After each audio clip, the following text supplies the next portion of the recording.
Hey, what is happening everyone? Welcome back to another video, and today we have ourselves the Halo Strap review. We got the GOMRVR and the Beswin variants, so without further ado, let's get right into it.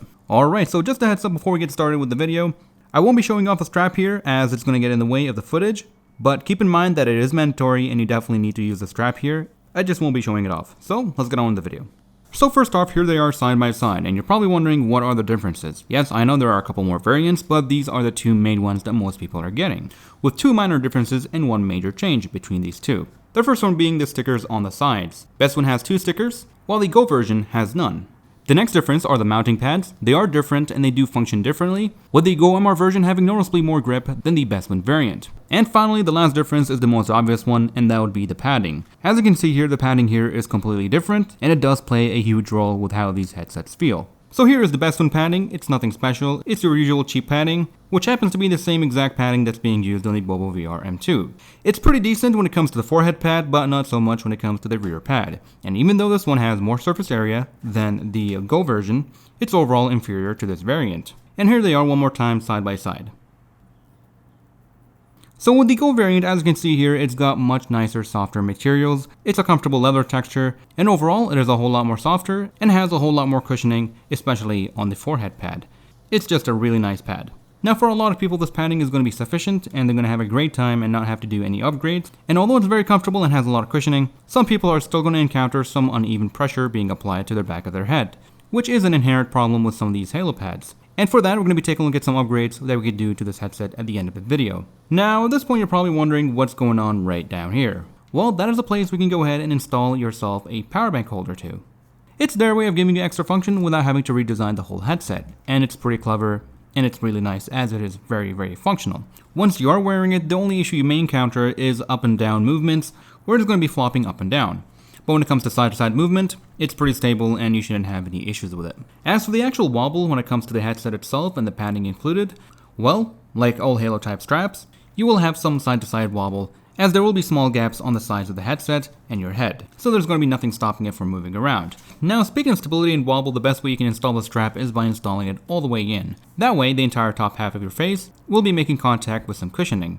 And at the same time, it's going to help with the weak links right here, which are going to make the headset droop down every now and then, which will cause you to constantly adjust the headset. Unfortunately, they are very loose, and out of the box you may get a loose one or a tight one, and either way it doesn't matter, because at the end of the day, when you take off this little pad, you will find a screw under it, and that screw determines how tight this part is. And yes, even if you go ahead and tighten it, it will loosen up as soon as you rotate it, as the screw will rotate along with it. This is a very important part, and it is something that is not that big of an issue when it comes to the M2. The M2 here, out of the box, has a very tight and stable fit. And the way they actually have it set up is that there's actually an O-ring inside of there. There's a rubber ring that applies more friction to keep this part nice and tight. And that is something that we unfortunately do not have in this mechanism. As you can see, there is nothing to keep it in place. And yes, the Beswin variant has the exact same issue. There's nothing inside, so there are two ways I can think they can go about it.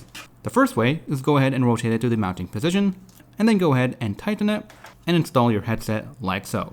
Put on the rubber piece. That way you'll end up with a nice tight fit, and at the same time it shouldn't loosen up as it is not constantly rotating. But even with that, it's still not perfect, so what you could do is try to super glue it, hot glue it, maybe put a piece of paper in there and kind of screw it in, maybe get a piece of rubber or an O-ring, put it inside and try to make it tighter, but at the end of the day, it's a flaw in the base design, and that's just how it is.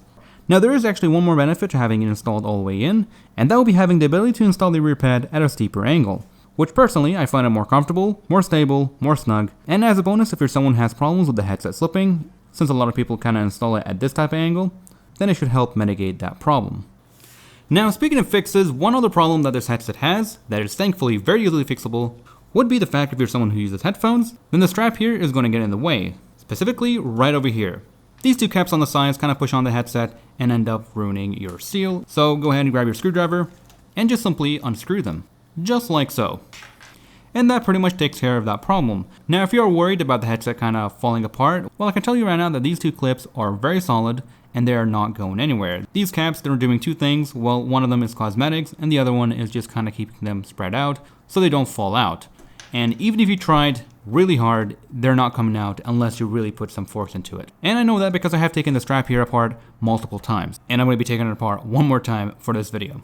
And for the record, I have tested this fix with my AG660S as well as my Sony Mark IVs, both over-the-ear headphones, and they worked very nicely with this fix. And last but not least, let's go and talk about the possible upgrades you could do to the Halo straps. Starting with my favorite cheap combination of the cup pad upgrade, as well as the cushion upgrade that are meant for the original stock strap. You can get these on AliExpress for about $4 each, sometimes $2 for some of them, and they are definitely worthwhile. And the other option would have to be the Halo strap upgrade from Beswin. It's pretty much the exact same thing, except it comes with extra removable padding, as well as some velcros in case you want to install it through one of two methods. The first method is by simply installing some velcros and just slapping it on the existing velcros that are on the strap itself, which is pretty much the easiest way to do it. The harder way would have to be taking off these caps and simply installing it like so.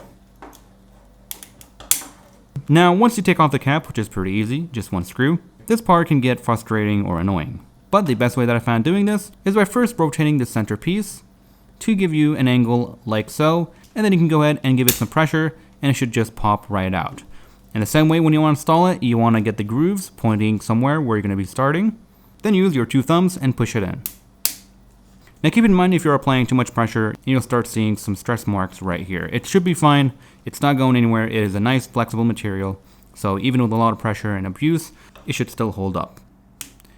So yeah, that's the other way of installing it, where you can have it kind of suspended in the middle. That way it should conform nicely to your head instead of being limited to this curve right here. So it would be best to try both methods and see what works for your head. Now going back to these two cheap upgrades, again it would be best to get both of these and try on different combinations. This one by itself, and the combination of both. These are really awesome. You can use them on a lot of straps, including the BOBOVR M2, and they are my #1 option when it comes to the M2 upgrades. And they are fairly cheap, so if you're waiting for shipping, you might as well get both and get it over with. And once again, as we have mentioned before, although the padding on the Go version is nice, it's still not great when it comes to pressure distribution. And that is when this pad comes into play. It's really comfortable and it hugs the back of your head in a very nice way.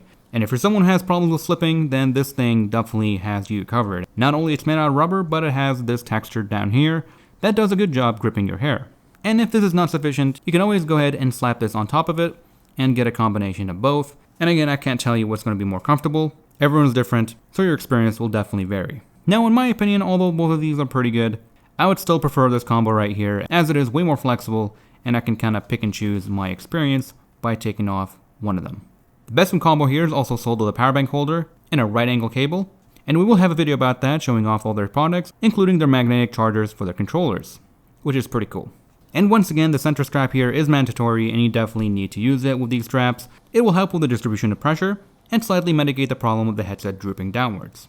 And with all that being said, that is all for this video. Hopefully I've covered everything. These are my thoughts on the Halo straps and possible fixes and upgrades. So if you do have any questions, do let me know in the comment section below and I'll see you guys in the next one. Take care everyone.